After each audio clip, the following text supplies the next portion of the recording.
Infidelity,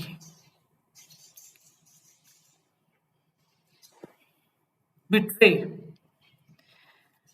polygamy, ये सब औरत का कसूर नहीं है। जब भी कोई मर्द अपनी शादीशुदा जिंदगी से बाहर ताल्लुकात बनाते हैं या दूसरी शादियों के चक्कर में पड़ते हैं तो औरतें सबसे पहले अपना ख्याल रखना छोड़ती हैं और अपने आप को इल्ज़ाम तराशी में ले आती हैं कि मेरे में कोई कसूर है, मेरे में कोई कमी है। तो इन सब में औरत का कोई कसूर नहीं है। पूरी दुनिया में ये रिसर्च हुई है, ये एक प्रॉब्लम है और ये एक बीमारी है। जो औरत या मर्द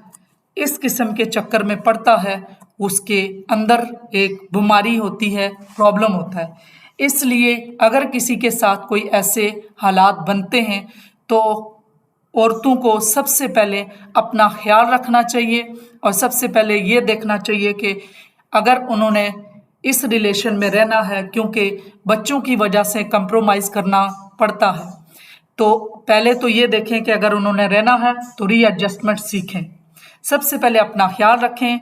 अपना जो पहले खाना पीना खाते हैं दिन में 3-4 बार खाना खाएं, कपड़े अच्छे पहने, वॉक के लिए निकलें, अपने किसी अच्छे हमदर्द दोस्त से बात करें और काउंसलिंग के लिए जाएं कि वहाँ से वो टेक्निक सीखें रीएडजस्टमेंट की। और ये कभी भी कहीं भी किसी रिसर्च से ये साबित नहीं हुआ है कि किसी औरत में कमी थी जिस वजह से उस मर्द ने एक्स्ट्रा मैरिटल अफेयर चलाया या फिर उसने दूसरी शादी की तरफ गया। ये आप इसके बारे में इंटरनेट पे पढ़ें, आप इसके बारे में आर्टिकल्स पढ़ें, इसके बारे में थेरेपीज पढ़ें, उससे आपको पता चलेगा कि ये एक बीमारी है और ये एक प्रॉब्लम है। और इस प्रॉब्लम और बीमारी को अपने ऊपर लादने से बेहतर है कि जिसका ये इशू है और उसके ऊपर जब आपको ये पता चलेगा कि ये एक बीमारी है तो आप उसके साथ रीएडजस्टमेंट करेंगे और उसके साथ डीलिंग सीखेंगे। तो उस डीलिंग को सीखने के लिए आप ज़रूर थेरेपिस्ट के पास जाएं